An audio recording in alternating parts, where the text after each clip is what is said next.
do zeme, z ktorej bolo vzaté. Kristus, ktorý vstal z mŕtvych, pretvorí raz naše telo, ktoré je smrteľné, aby sa stalo podobným jeho oslavenému telu.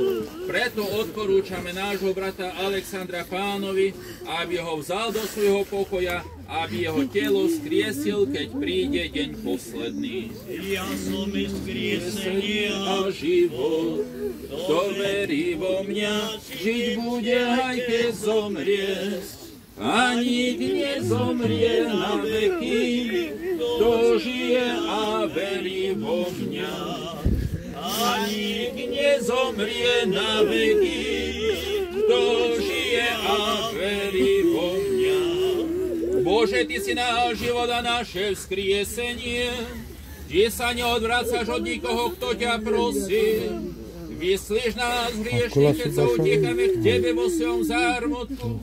Prosíme ťa, uveď svojho služobníka Alexandra, zbaveného večnej smrti, do radosti nebeského raja medzi svojich svätých, skrze Krista nášho Pána.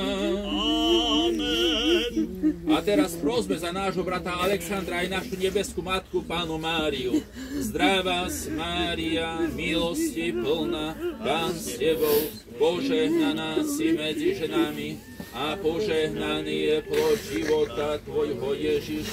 Sveta Mária, Matka Božia, pros za nás hriešnych, teraz i v hodinu smrti našej. Amen.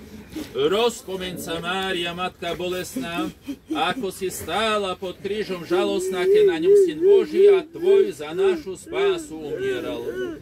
Pre bolesti, ktoré si tam prežívala, láskavo oroduj za nášho brata Alexandra pred trónom milosrdenstva.